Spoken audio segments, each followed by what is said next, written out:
Open session. We'll start with a roll call. Victoria Newport. Here. Jeremy Olson. Here. Valerie Pena Hernandez. Here. David Seymour. Present. Jeff Hallgren. Here. Samantha McDavid. Present. Sarah Moses. Here. Okay, we'll go ahead and begin the Pledge of Allegiance.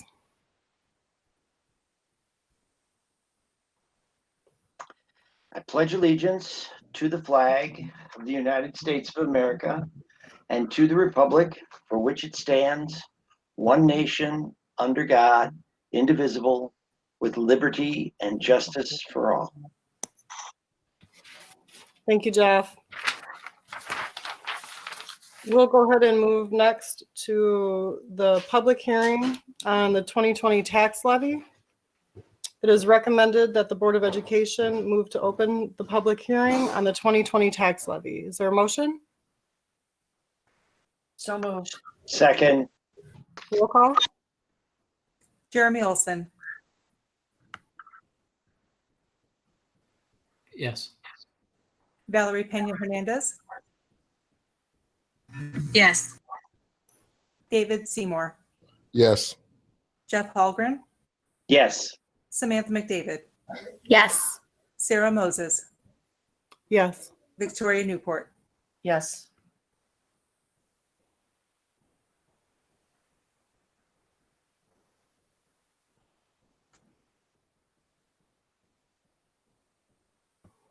Okay. Members of the public who wish to submit a comment regarding the 2020 tax levy to be read during the public hearing should send an email referencing the tax levy to Board President Sarah Moses, sarah.moses@d428.org by 7 p.m. Tuesday, December 15th.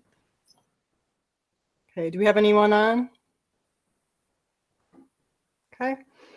We'll go ahead and close the public hearing on the 2020 tax levy. Is there a motion? So So moved. moved. I'm sorry. Second. Roll call?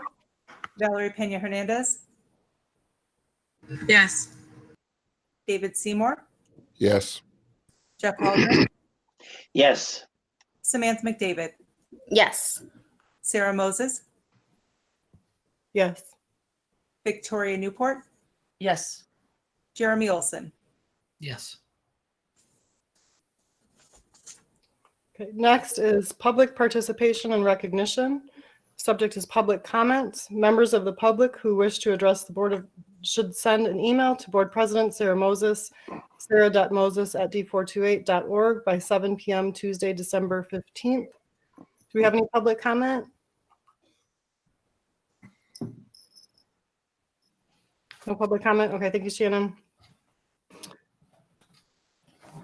Next is board correspondence.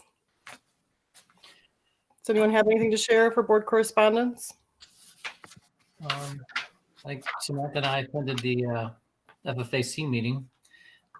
It was really mostly a recap of the bond issuance because there were some, I think, new members on and such. So we sort of rehashed the history of the bond referendum and kind of where we are up to speed today.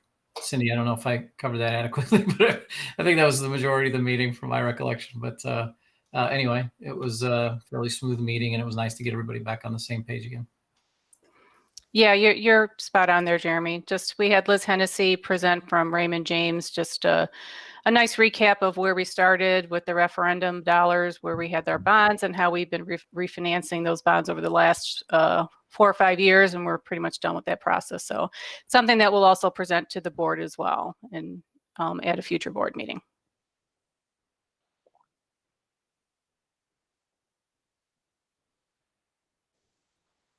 Okay, does anyone else have anything to share? Are we at recognition yet? We are, well, Not yet. Okay. no, go ahead. The board correspondence and go ahead. Thanks, Ray. Yeah. I have one item for recognition tonight. Christy Meyer is about to retire from District 428, and this will be her last board meeting as a school administrator. 33 years ago, Christy Meyer began her career as a deaf educator at Northern Illinois University. From there, she worked in Genoa and Sycamore as a classroom and special education teacher at both elementary and high school. She did this for 18 years prior to coming to DeKalb, where she accepted her first administrative role. Christy served as principal of Lincoln Elementary for 4 years, then became the principal at Jefferson Elementary for 5 years. Next, she was promoted to Director of Student Services, where she has faithfully and dedicatedly served the district for the last 5.5 years. During her years in District 428, she's been an engaged community leader. She served on numerous boards, including the Barb Food Mart, Live Healthy DeKalb County, and Opportunity House. Her mission as an educator and an administrator has been to provide educational access to all students, no matter what obstacles may be in their way.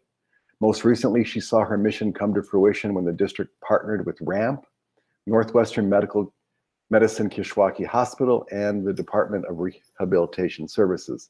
Together, their combined goal was to initiate Project Search. Search is a program that illustrates her commitment to students and the value that she's put on community partnerships. While these are only a few highlights of your career, Christy, we thank you for your dedication and service to District 428. Absolutely. Thank you. And congratulations on your retirement, Christy. Thank you so much. 15 years ago, you all gave me an opportunity, and I couldn't be more grateful. So thank you very much. If I could just add, thank you so much, Christy, for advocating for students, especially those most in need. I really appreciate that about you. And I Thank you. want to say, Christy, that even though it was only a brief 2 years, I have rarely seen someone with your tenure come at it day after day with the same passion and care about what you do every day. And it's truly special, and you should be proud of that. Thank you, Jeremy. That means a lot. I appreciate that. And I want to tell you, Christy, that I appreciate what you do. I know that you and I butted heads when it came to new people.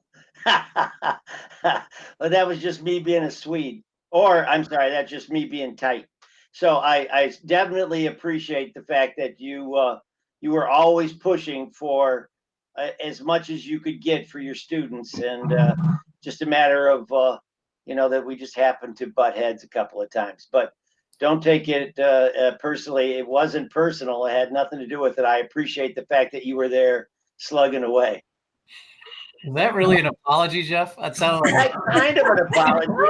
It's hard for me to apologize for being a tight-ass Swede.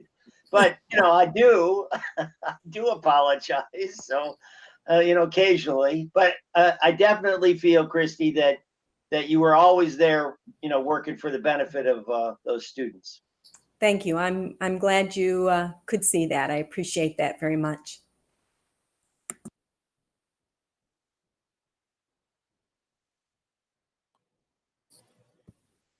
Wonderful. Thank you, everyone. Thank you, Christy. Thank you very much. Okay, so next we will move to our consent agenda. And it is recommended that the Board of Education approve the consent agenda items A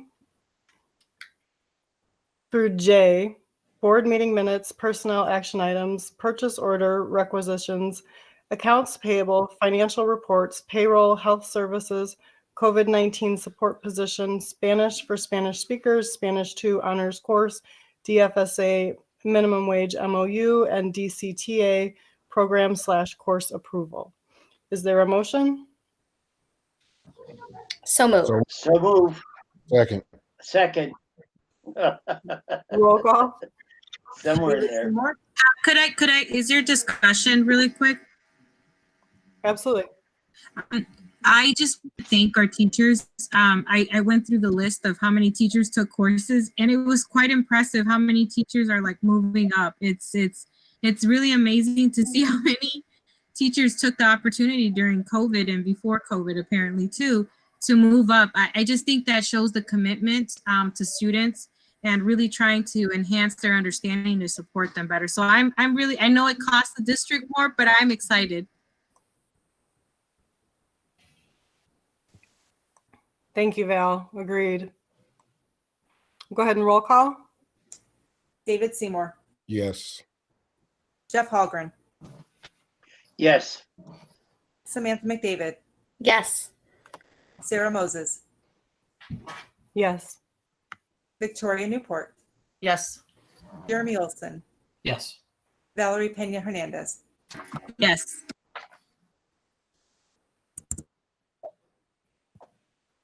Next up is superintendent's report and presentations.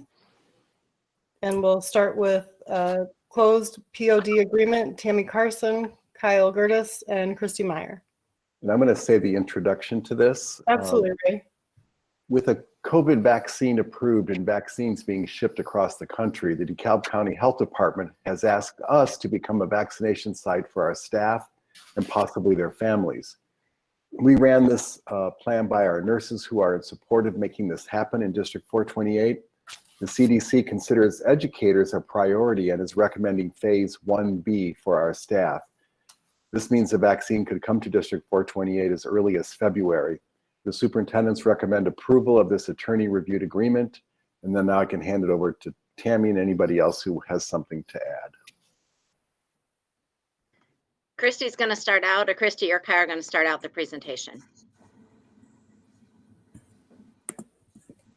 Well, just as Ray had said, this is an agreement with the DeKalb County Health Department and District 428 to serve as a closed point of dispensing or a closed pod.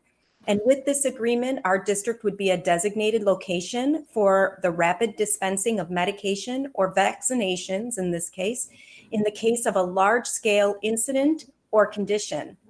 This closed pod would serve all of DeKalb School District 428 employees and their families eventually. It is not intended to serve medications or vaccinations to the general public. The DeKalb County Health Department has established this type of agreement with other county organizations who employ a large number of staff. We have discussed this need to establish a closed pod with our registered nurses, and they are in support of such an agreement. The DeKalb County Health Department would train and would oversee all of the medications. Tammy Carson, the Director of Facilities and Safety, would collaborate with them regarding the logistics and all the distribution. Cindy Graves from the DeKalb County Health Department is available on this Google Meet for any questions regarding the MOU.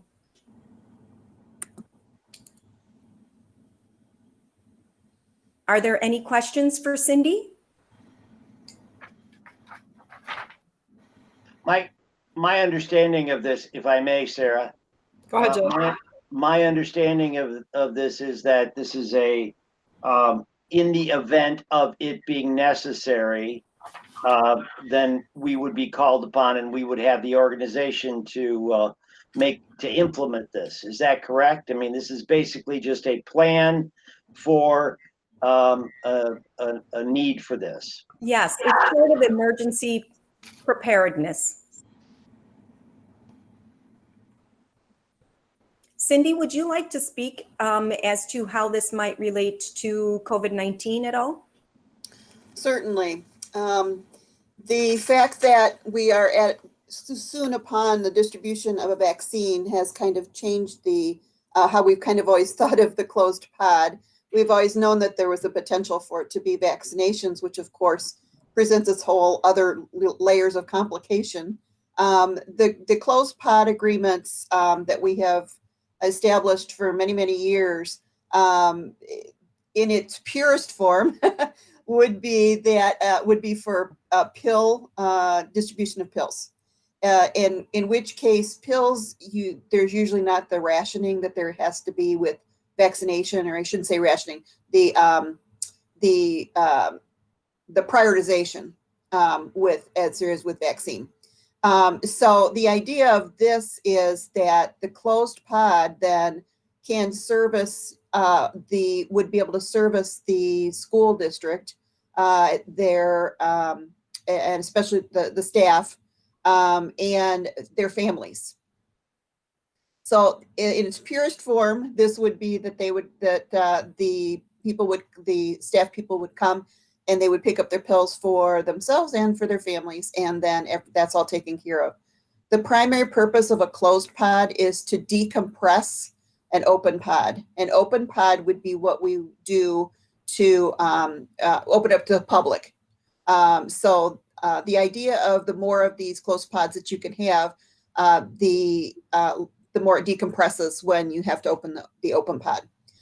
So we have agreements with very large, like 3M is one of ours, and they, that's a lot of people, especially when you have their families involved also. So you can see how the more of those type of things you can have, and the school district also being a large employer, it kind of whittles away at what is having to show up at the open pod. The advantage of it to the school district is that your people get served first, because these are done before the open pods. So that has always been a huge draw for it, because we all know that as essential workers, critical staff, we need to take care of you and your families first, so then you can concentrate on doing your job, right? So now to COVID. With this being a vaccination, of course, it does complicate things more, because it's not like you can just hand out the vaccination to take home. And it also, what we are seeing, and I'm not telling you anything you don't already know, is that the vaccine, just as with H1N1, is going to kind of trickle in. Trickle meaning many, many doses, but in the bigger scope of things, it's going to feel like trickling in. And so they have established the tiers of who gets served first. And as Ray mentioned, I was very pleased to see that they had school personnel in the 1B. So that's very good news. So again, how we would see this work with the vaccination is that we would set up the operation, and we would be present to give the immunizations. The nurses, I know, also are very interested in helping with this. And then we also have MOUs with other organizations that would also help to provide the staff to come and administer the vaccinations. So as it goes for H1 or for COVID, we have done, as you know, these pop-up testing sites. Those were chosen very strategically because we wanted to try them on to see how it would work in the event of vaccination. And DeKalb, obviously, that's a very good site for that also. So how we see this working would be that we certainly would first, it would be as a closed pod, we would certainly tier the staff, DeKalb schools staff as one of the first layers there for that pod. Then we probably would work with you also in terms of that after we have done that to open it up to maybe other school districts, say in the northern part of the county, and then we have a southern area also, so we're serving the southern part of the county also. So again, that's a long-winded version to say that the vaccine has changed how we look at closed pods, but it's a wonderfully collaborative thing to be able to do to serve specific populations. And we've always worked very collaboratively, the school districts and we have, and this is just another great way to be able to do that. So, Cindy, I have a quick question for you. Yeah. Honestly, I can't think of a single negative to this sort of a plan. Is there one? No. All right. No, really, there's not. Liability coverage, I know you all have the information. That's all covered under the PrEP Act. No, it really isn't. It's very a draw to an organization to become a closed pod. It certainly seems that way. I just had to ask the question just to make Yeah. sure. But Sure. Anyway. I have a question, Yes. if I may, Sarah. The question is, you were saying you were using the word it's going to trickle in. Things are going to trickle in. We really don't know at this point how many doses of the vaccine that we are going to be getting. do we have priorities within the school? Have we given any kind of thought as to how you would prioritize our school staff? I mean, how we would prioritize them, say, staff, teachers, and is that me? Am I doing something? And how we would prioritize within those groups. I mean, Right. Right.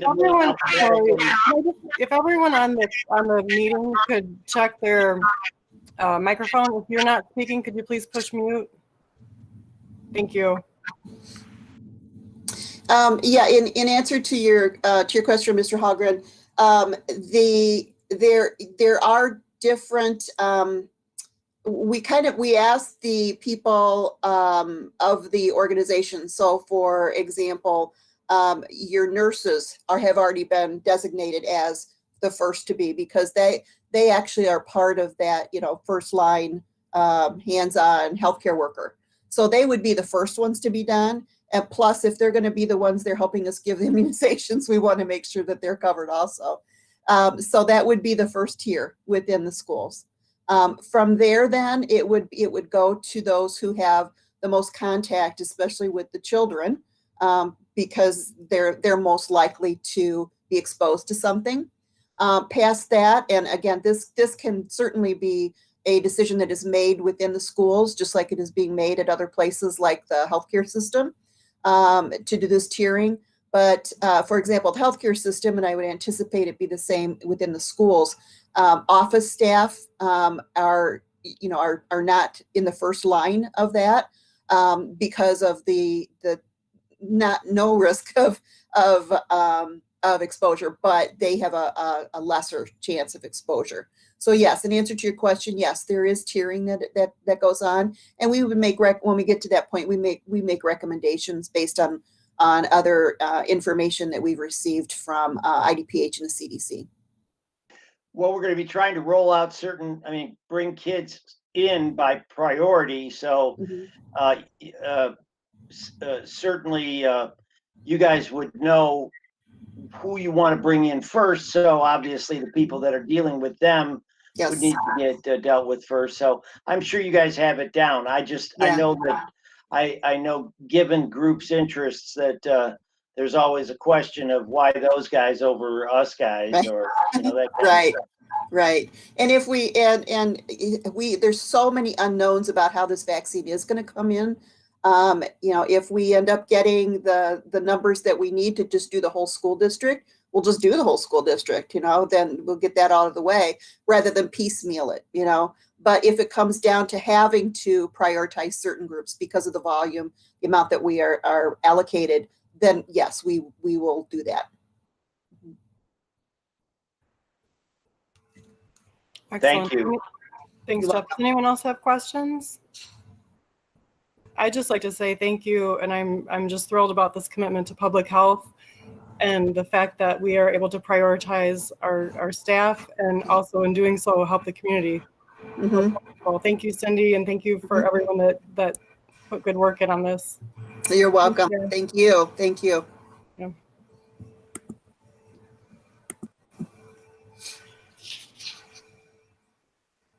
Okay, so it is, this is an action as well, and it is recommended that the Board of Education approve the memorandum of understanding with the DeKalb County Health Department to allow the district to serve as a closed point of dispersing in case of a large-scale incident or condition. Is there a motion? So moved. Second. Roll call? Jeff Hallgren, Yes. Samantha McDavid, Yes. Sarah Moses, Yes. Victoria Newport, Yes. Jeremy Olson, Yes. Valerie Pena Hernandez.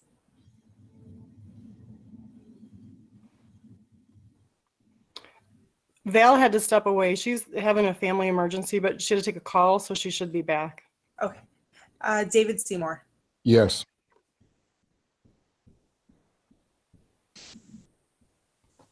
Okay, thank you. Thank you, everyone. Thank you, Cindy.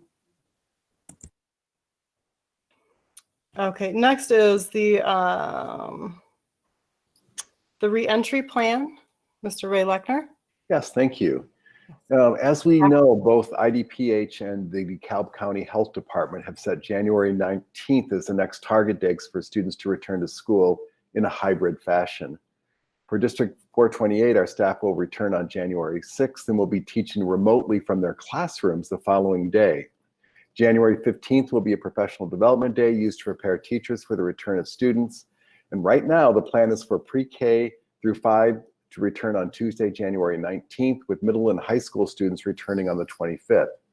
If the COVID metrics don't support the return to in-person, then the professional development day will also be postponed until we have the green light to move forward. And then Kim Lyle will begin an overview of our plans. Good evening, everybody. Kyle and I are going to tag team an update.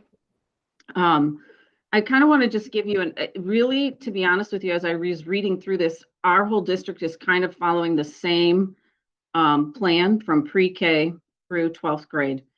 So pre-K will follow the schedule of an AABB schedule. We'll split the kids, and some will attend in the morning, some will attend in the afternoon. And that'll be a Monday, Tuesday group, and then we'll have a Wednesday, Thursday group. Very similar for early childhood. So then kindergarten through 5th grade, they will be attending in the morning. This is a little bit different than what we brought you in the fall. We have switched the program. So all students will attend remotely, either remotely or in person each day. If they attend in person, they'll be split into 2 groups, and A will attend on Monday and Tuesday morning, and B will attend Thursday and Friday morning. And then Wednesday will be a remote virtual learning day for all students, and nobody will attend in person. Some specialized programs will, and Kyle will explain that. We will start after winter break, though, doing our same schedule that we are doing currently now in elementary from 9 to noon until this starts. And the kids will still stay with 9 to noon virtually. The day for our kids attending in person is a little bit longer because we need to bring them into the building and then have time to end the day with them and take them out of the building. And as far as middle school and high school goes, it's a very similar schedule. As to the elementary, they'll have the A group attend Monday and Tuesday, the B group Thursday and Friday. But all students will be attending each day, which is a little different than the plan we had in the fall. So either they'll be virtual or they'll be in person. The big change probably for our high schoolers will be that their day will now go back to what it was in the old days at 7:45 in the morning instead of 8:45 that we've been doing through this first semester. The middle school will also move to 7:45, but that won't start until the hybrid plan starts on the 25th. So elementary is starting a few days earlier than secondary is. Kyle, I'll let you go ahead and update on the special program. Sure, thanks, Kim. So I'll start off with our early childhood program. If you recall, back in October, we did have our early childhood program in session for 2 weeks before we had to pause. The plan is they're going to resume that same type of schedule. So there will be an A group that will attend in the morning, and then an afternoon PM group. And these students will start on January 19th, and they will go to school Monday, Thursday, and then be off for both virtual and in person on Friday, which was actually the schedule, the same schedule that's followed in a year without remote learning. So in terms of our elementary, so this would be kindergarten through 5th grade, students with resource special education programming are going to follow the hybrid schedule that Kim just described. However, students in our SOL and developmental communications program will continue just like they did in October to attend school 5 days a week from 8:45 until 12:30. Students in our academic intensive program will attend school in person 5 days a week. And then students in our elementary target program will attend school 4 days a week, Wednesday being a remote day. And these programs will all start on January 19th. In terms of the high school, or the middle school, students again in our resource special education programming will follow that hybrid schedule. Students in the SOL program will attend 5 days a week. Students in our academic intensive and target programs will attend school 4 days a week, with Wednesday being that remote day. And then all of these programs are slated to come back on January 19th as well, which is a little bit different than the timeline for other middle and high school students.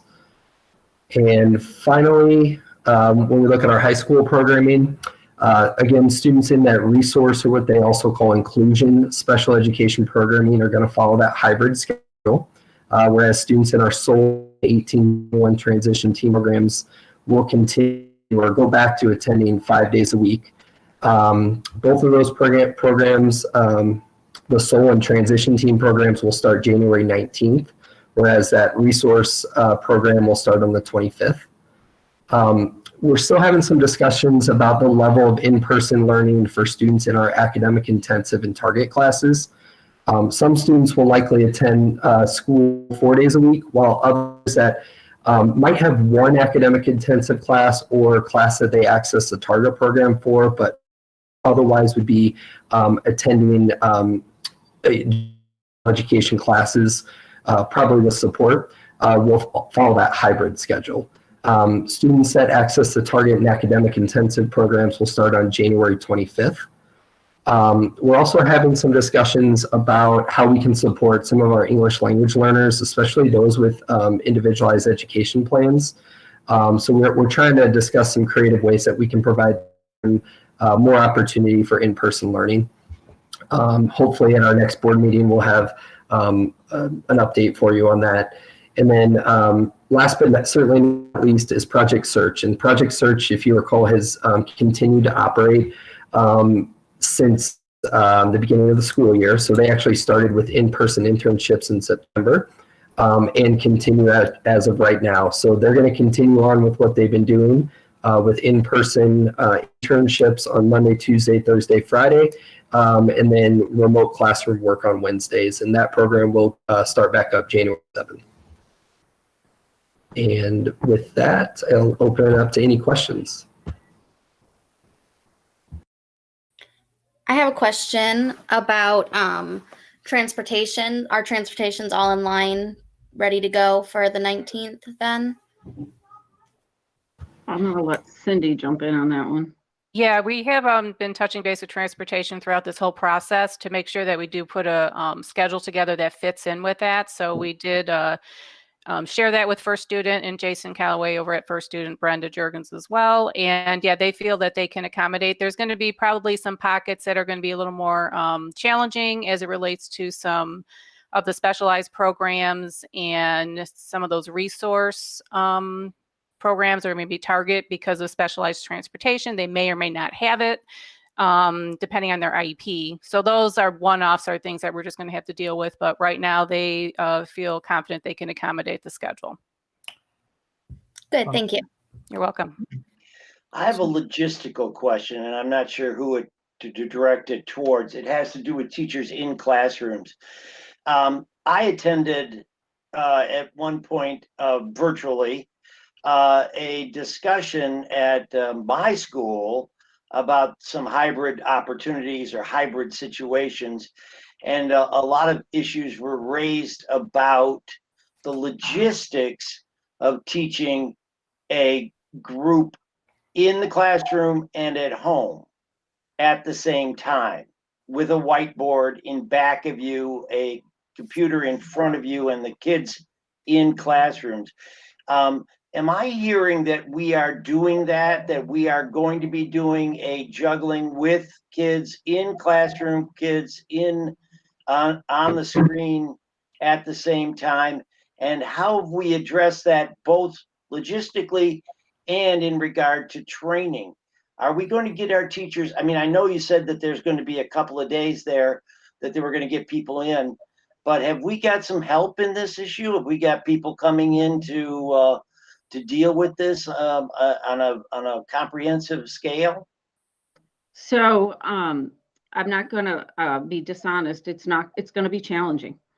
As far as people coming in, I mean, this is so new to the education field that there aren't experts. But what we've been doing is my team, Sean at the high school, we've been researching, looking at what other school districts have been doing, saying that worked as they're doing this model and what is not working. We're looking at how the equipment we currently have in our classrooms, how will that work for sound? How will that work for video? Every classroom, our classrooms in the levels are kind of have different equipment, so we can't just do one straight thing.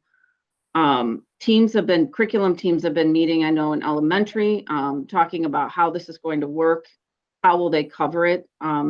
So we've put together, Billy Wermo and Sarah Montgomery have put together a resource document with some examples and suggestions and ideas that's going out this week with the instructional coaches. And we're just going to keep working on that. A lot of the models that we have heard about have been more of I guess, rotation center type concept where, you know, you're addressing the entire group, but then you are giving your kids in class a little bit of an independent activity so you can address your students at home. There's all different models like that. We're also going to use as many staff in the building as we can to support teachers. So if you have an assistant in your classroom, that assistant, if they feel comfortable enough, could be with the virtual kids for a little bit of while, supporting them while you're working with the students in class. So yeah, it's definitely going to be challenging.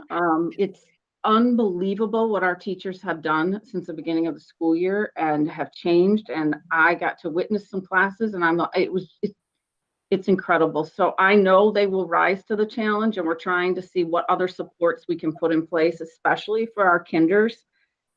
Seeing if we can have additional staff in there for the first couple weeks, because those guys haven't even been to school yet in our schools, let alone, so we're looking at what we can do to support them as well. Quick question. You know, I know we had originally started out, I thought, with like an ABB thing where they were going all day, and now it's half a day. Can you talk a little bit about the rationale behind that?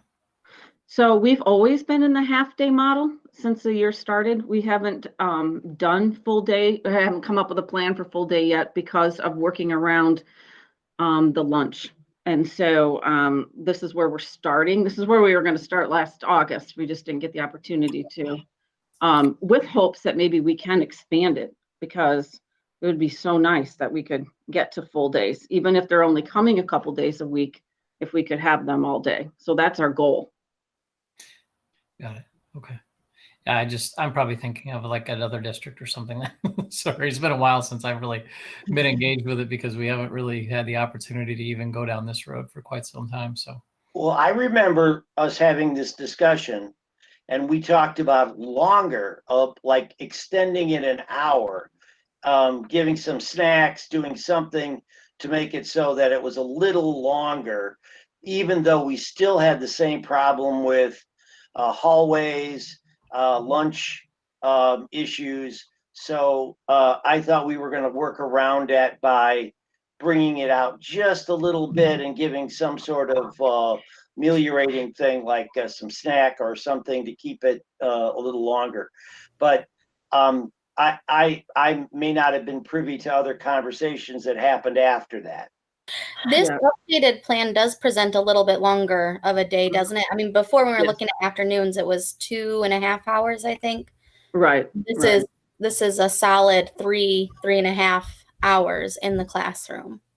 Yes, and we do think, as challenging as it's going to be, that this is going to work better for our families.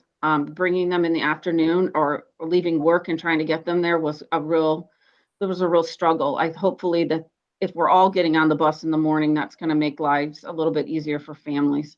And yes, we are. And like our youngest kids are going to be on the bus probably starting at 8 and not get home until at least 1 because of, so we tried to take it as long as we could, but they're going to get hungry. So, but I'd like to work up to that. We're meeting tomorrow to discuss possibility of snacks for elementary because that's a long morning for our kids.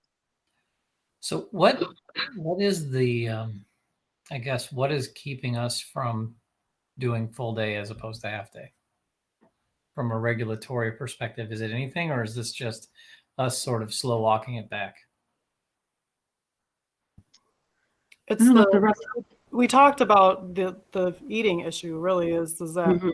if So- kids are eating, they have to take their masks off and they're in a room together eating. So the snacks, the food, the lunch is all the issue. Mhm.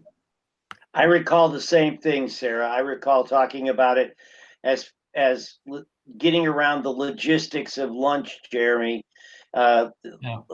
Just the idea of the whole issue of the logistics of lunch was daunting for everyone. At least that was the last discussion. I don't know that that's changed. That's accurate. I want to get back to this business of the hybrid type situation where you have people in the classroom and people not. I do feel strongly about this. Nobody in that meeting that I attended they all just shrugged and said, well, we'll just see what happens at the end of this meeting, with very good minds dealing with it. So I just think it's going to be an issue. But I think my thought is, the only thing I wanted to weigh back in on was, I think that you've got huge resources. Kim, you brought this up. Mhm. Your teachers have done great things in their classrooms at this point. I think that sharing those is going to be absolutely essential. We got to Yeah. have situations where they can say, this is what's working, this is what's not working. I'm throwing up my hands, and you have other people that say, try this, try that. There just has to be an enormous amount of communication as to what works and what doesn't, because this is just throwing these teachers into the water in a sense, and saying, let's see what happens. Because boy, I tell you, they did not. And like I say, this meeting that I had, there were people that were so-called experts coming in there, and in the end of it, everybody was going, so what do you think? And they said, well, fingers crossed. One advantage we have in our district versus another district that started hybrid in August was our teachers have had one semester of just teaching remotely, where other districts, they had to teach remotely and in person all at the same time.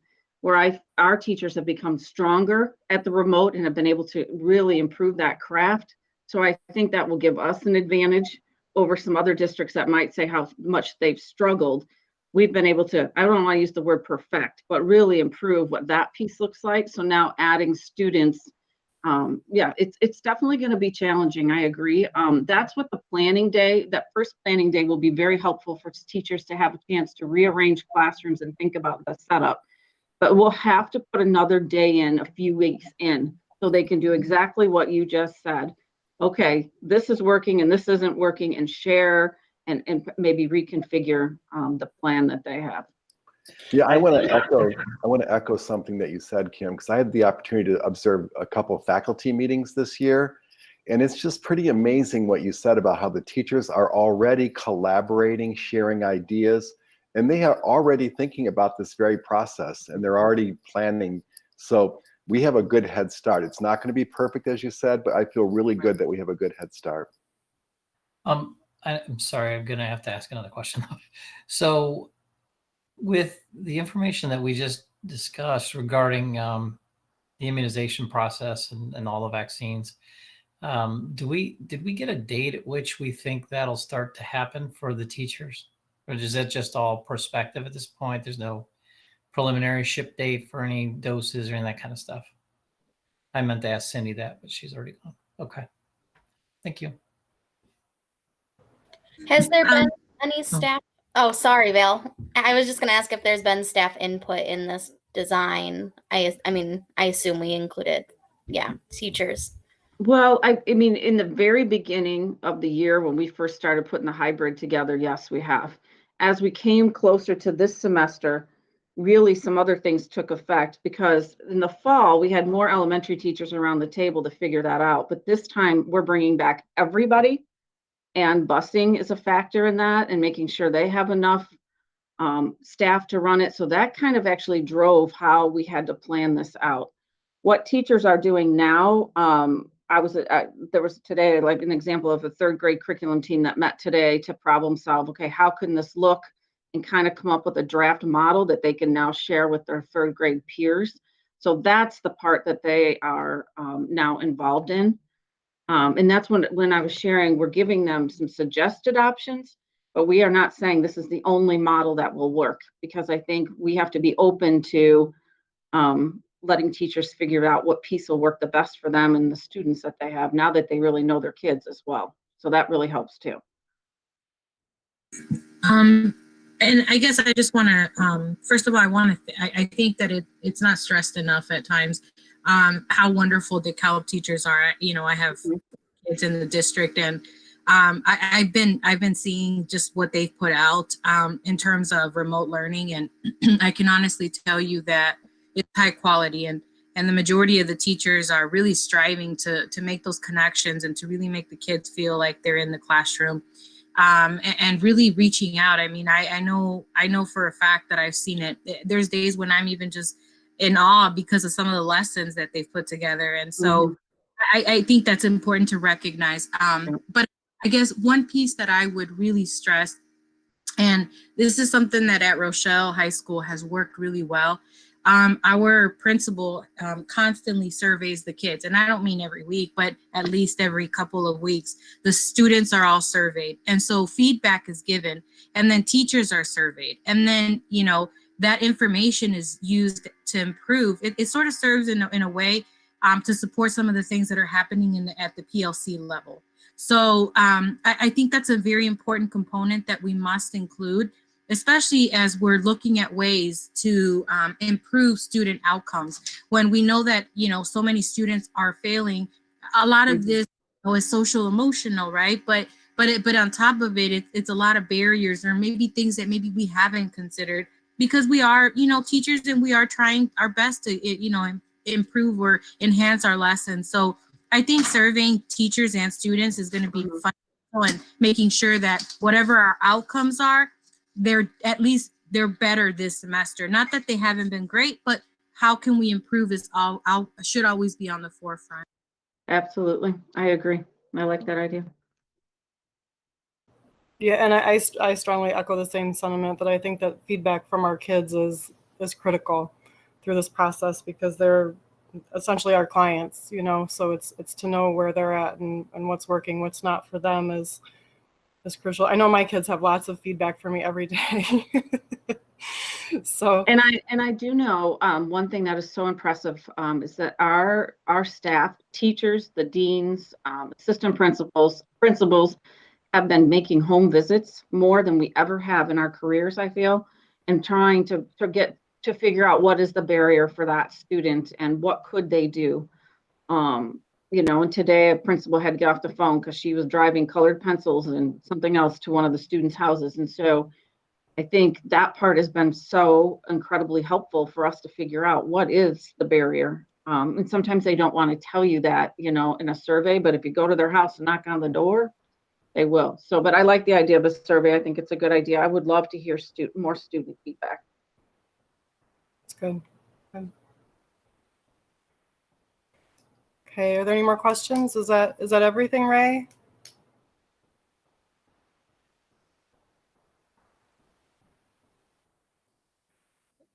Is that everything, Ray? Okay, perfect.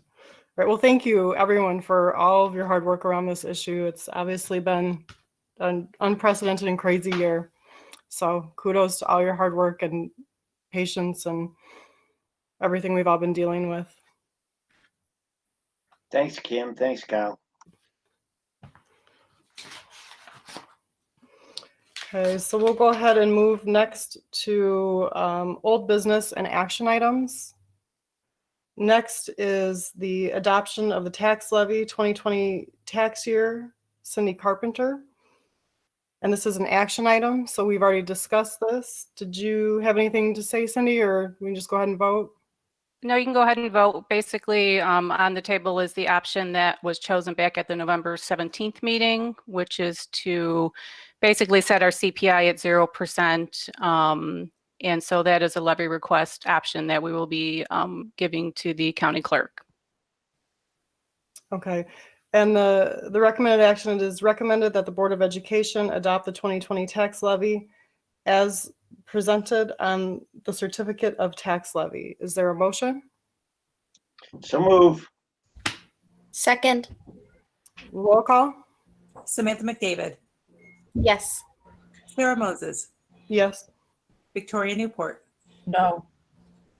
Jeremy Olson, No. Valerie Pena Hernandez.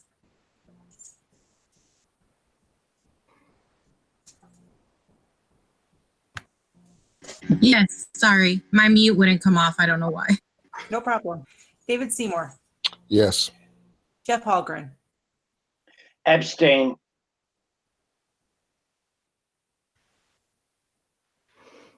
Okay, next is the approval of the intergovernmental agreement for tax increment financing with the city of DeKalb. Ms. Cindy Carpenter, this is an action item. And it is recommended that the Board of Education approve the 2020 intergovernmental agreement relating to the tax increment financing districts between the city of DeKalb and various taxing bodies, including DeKalb Community Unit School District number 428. Is there a motion? So move.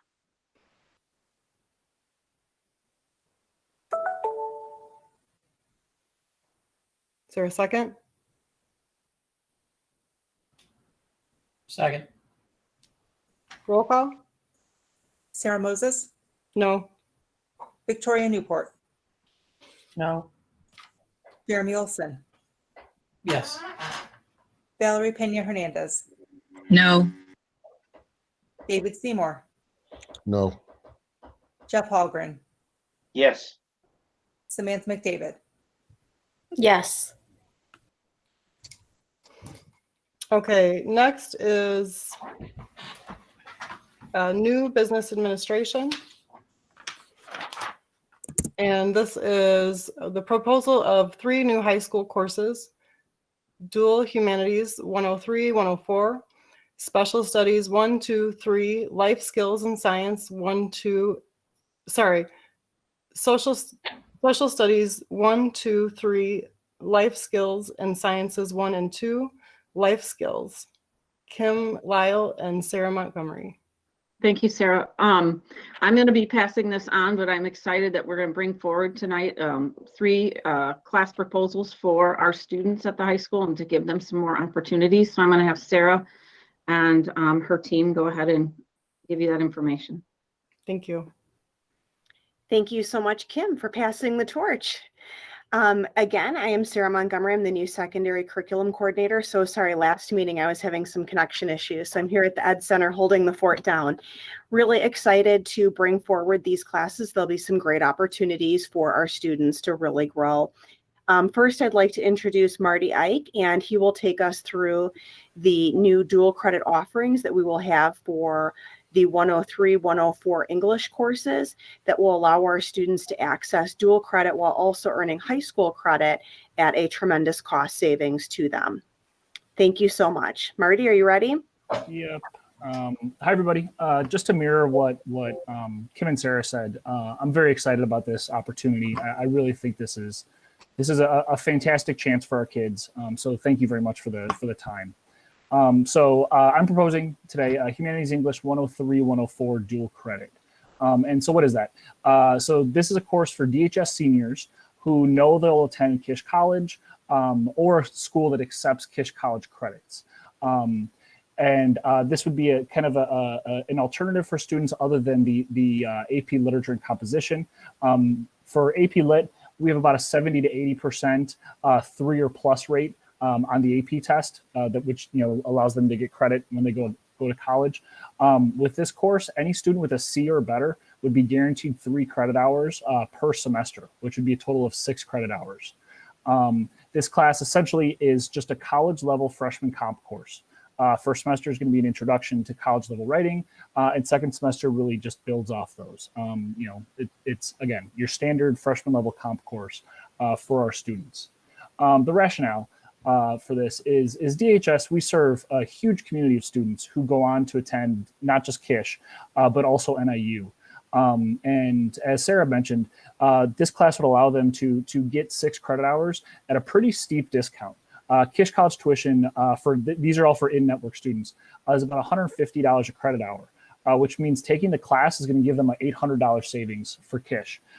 If they were to take these credits to Northern Illinois, it's $350 a credit hour, which means that each one of our students would be saving $2,000 as long as they got a C or better in the course, which I just think is a great cost savings and yeah, again, exciting for our kids. So the standards, you guys can look through these standards. They're not Common Core standards because the universities don't use Common Core, right? So these are ISLO standards, but they are in line. I've been working with KISH College to make sure that this course would be aligned with KISH standards. The cost, textbooks are estimated to be less than $3,000 for the course for a class set for students. And then students are expected to pay a $100 processing fee. And that's where the math comes out that they would end up saving $800 and $2,000 because students do have to pay $50 per semester to take this course, which I know, to ask a high school student to pay $50 per semester might seem a little off, but again, that is significantly cheaper than when they do go to KISH or when they do go to NIU. All right, as happens in my remote learning, I probably talked way too quickly. So does anybody have any questions about Humanities English 103, 104? I do. Can you go back one slide? Yep. When it says $3,000 for the textbook, that seems a bit high. So it's $3,000 for a class set. So the textbooks would be 35 textbooks, and the books themselves are, I think, $72.50. Okay. Plus tax. I just wanted to clarify that wasn't per student. Okay. No, that is not per student. Encased in gold for That would be that. a tremendous textbook. Yeah. And we're looking to buy a class set for the students so they could borrow them, or some students will purchase them. But we wanted to provide that opportunity, which we're working on now. Yeah. I think this is a tremendous opportunity because that equates to the English 103, English 203 at the university, which is part of the foundational studies requirement for all students. So yeah, if you can get 2 of those 4 classes knocked out before you even start. Absolutely. Sounds good. Correct. And it's highly transferable to any state university in Illinois.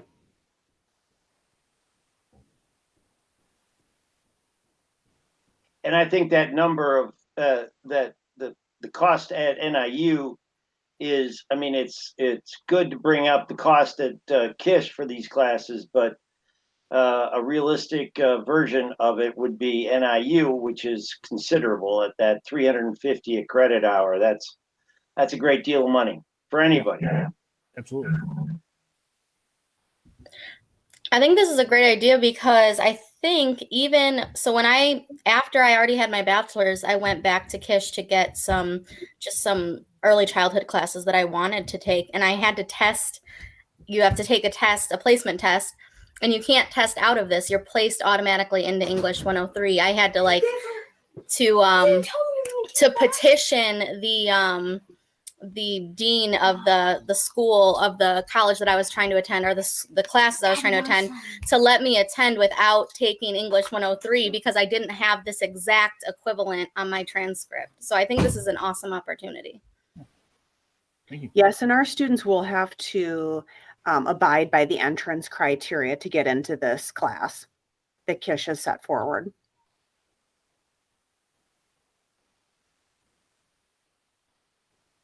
Sounds great. Okay, thank you so much, Marty. Next, I'd like to talk about the exciting opportunities for our life skills program and expansion of our English and math classes that we offer within the life skills. And this will be for social studies and science, not silence. And Haley Albamonte will be presenting for us. Hi, you guys. Thank you so much for taking the time to listen to my presentation. So right now we currently offer a math and English class at that intensive life skills level at DHS. So we're looking to expand that to science and social studies to meet the needs of our specific group of students.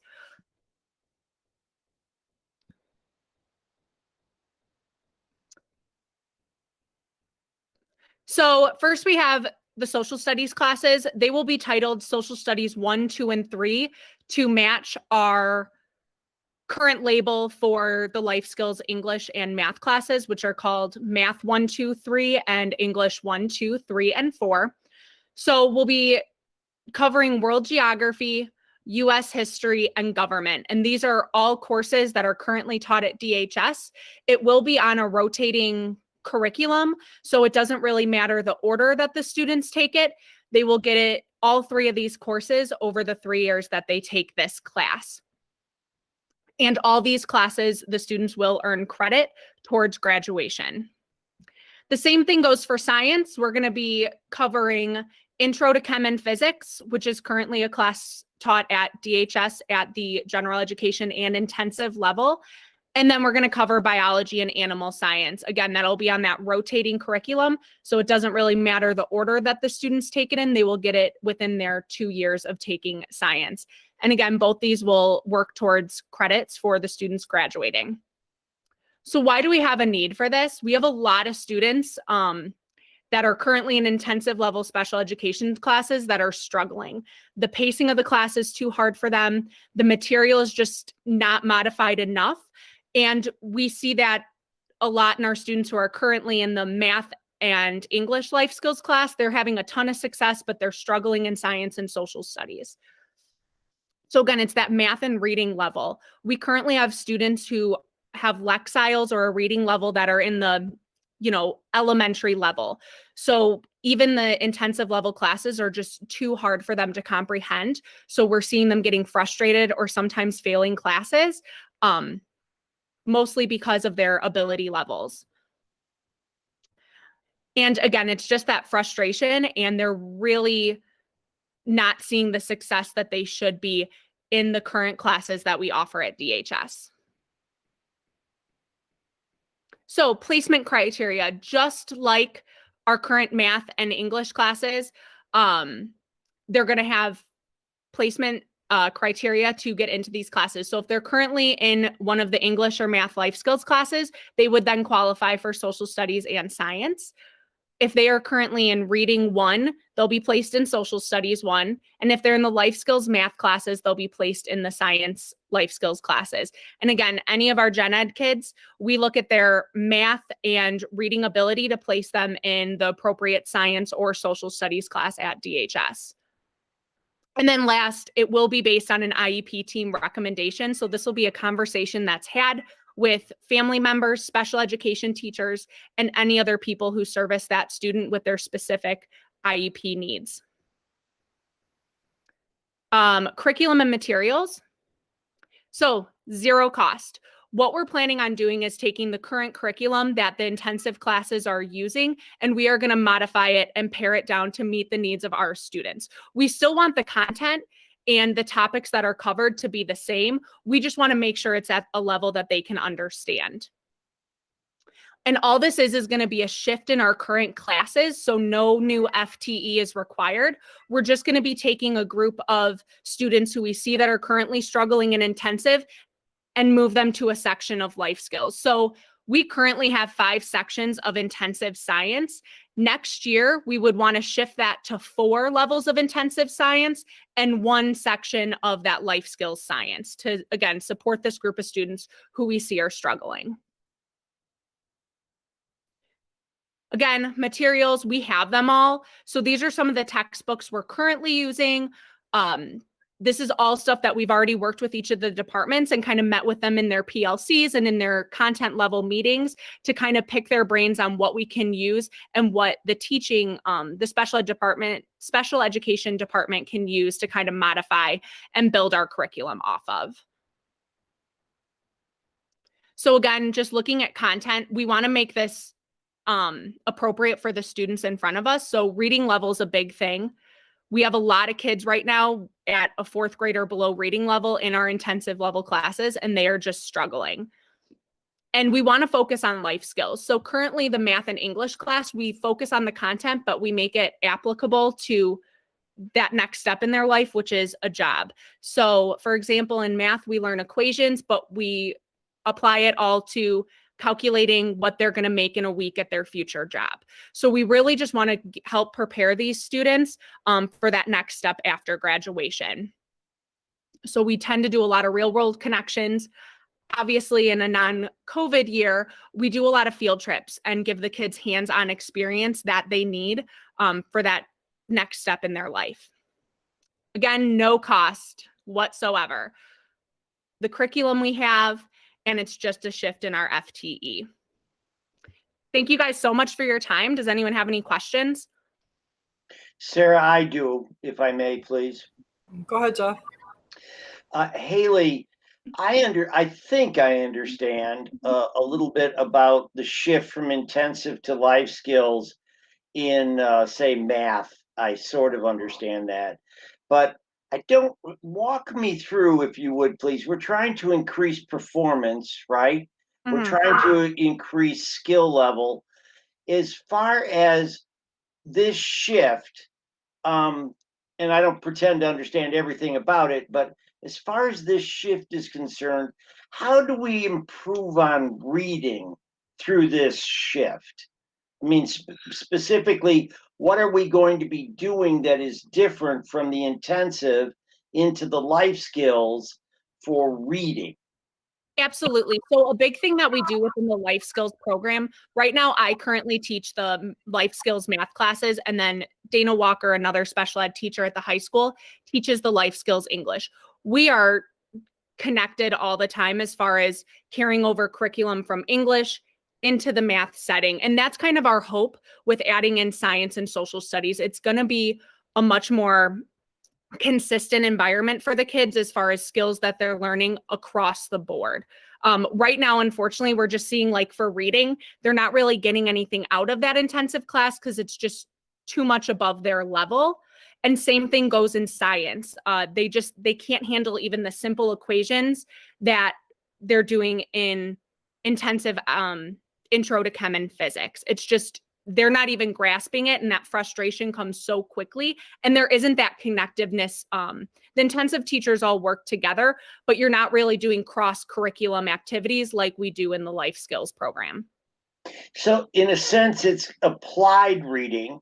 Yes. As opposed to rhetorical reading. I mean, I can understand that they'd be falling behind if it didn't have any connection. Yeah. But you're doing a situation where it's a reach out. It's you're going to where they are rather than having them come to where you are. Absolutely. I mean, for example, in my math class, we practice time every day, and we practice money almost every day. And we incorporate them within, learning about elapsed time to help us solve for calculating how many hours we worked in a day. So, like, we're still focusing on those standards of equations and math concepts and applications, but it's just at their level. I mean, we're working with kids that we know that they're not necessarily college bound. They're working to get that diploma to get the best chance at a job where they can live independently someday. And that's our hope with adding science and social studies, that we can just build upon those skills to help them at that next level. Well, kudos to you in that regard. And I support this particular methodology. But you've got a row to hoe with 4 grade levels on reading. You've got, trying to bring people up that steep a curve in a short period of time is a lot. But kudos to you, whatever we can do to make that happen. And you guys feel that it's an applied situation rather than just having it be rhetorical, right? Yeah, absolutely. Great. Thank you so much. Thank you. I think still really important on focusing on growth. We understand that setting expectations for this group of students to be reading at 9th grade, 10th grade, 11th grade, 12th grade is just not appropriate for them. So we're focusing on their independent growth. Just a note, many of these students have great potential to be project search interns Absolutely. in their transitional years. So these are the students that are really targeted for project search for competitive employment after graduation. Yes, that's an excellent program that they could step into. Well, I'm a firm believer in the concept that if teaching everybody to be able to write at a certain college type writing is it's just not applicable. There was a business that I was in that had 55 people, say, in the business, and probably 5 of them needed to write. I mean, maybe 8 out of that group needed to write, and the others got along just fine without being able to write at a college level, and would have had a hard time doing so. So, I mean, and made more than some of the people that could write. But, so anyway, the point being that I think that understanding, having a certain minimum level of understanding for reading and writing, and moving out into the real world with some life skills is super important. Well, thank you guys so much for your time. I really appreciate it. Thank you, Haley.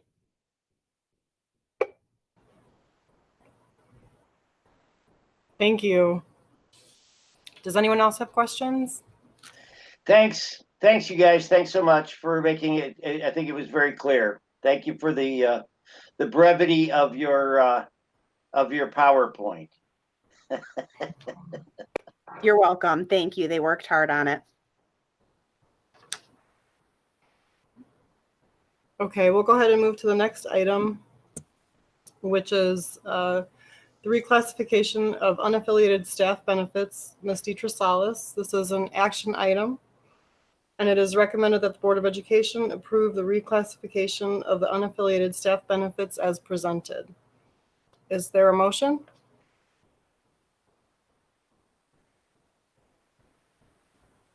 So moved. Second. Roll call. Victoria Newport, Yes. Jeremy Olson, Yes. Valerie Pena Hernandez, Yes. David Seymour, Yes. Jeff Hallgren, Yes. Samantha McDavid, Yes. Sarah Moses. Yes. Thank you.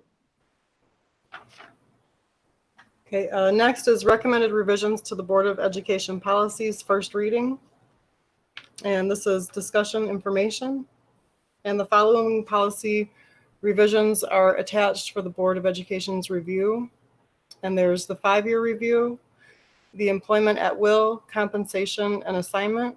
Ray, were you going to go over these, or did you want me to go ahead and read them? Go ahead. Okay. Next is high school credit for students in grades 7 or 8. And there's a draft update on the superintendent, accounting and audits, student activity and fiduciary funds, school year calendar and day, high school credit for non-district experiences, course substitutions, re-entering students, high school and credit for proficiency, student testing and assessment programs, health, eye, and dental examinations, immunizations, and exclusion of students, search and seizure, and extracurricular activities.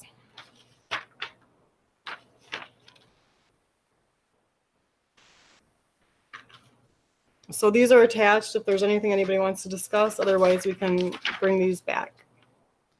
I'm just curious as to the Ray, the suggested changes to the policy. Are those being driven from a district level or from a state level? Yeah, those are by the school board, the school board association. They make recommendations. Yeah. Got it. And I think I understand, Ray, the credits for 7th and 8th, high school credits for 7th and 8th. Is this just to open up larger possibilities for those students in high school. In other words, they're not looking for early graduation particularly as much as just Right. opening up more things that they can then take as an elective type situation, right? That's my understanding.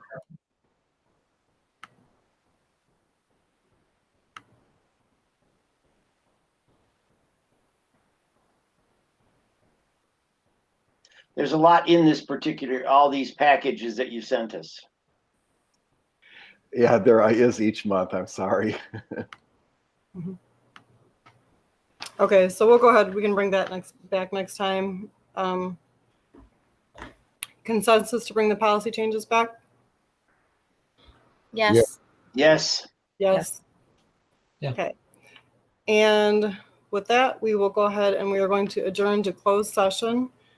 It is recommended that the Board of Education adjourn to closed session to discuss appointment and employment matters. So we will go ahead and, is there a motion to adjourn to closed session?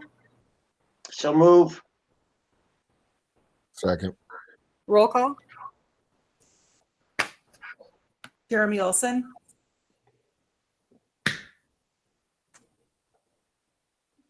Yes. Valerie Pena Hernandez, Yes. David Seymour, Yes. Jeff Hallgren, Yes. Samantha McDavid, Yes. Sarah Moses, Yes. Victoria Newport. Yes. Okay, thank you everyone for joining us. Everyone else can go ahead and hop over to the closed meeting link. Thank you. Good night.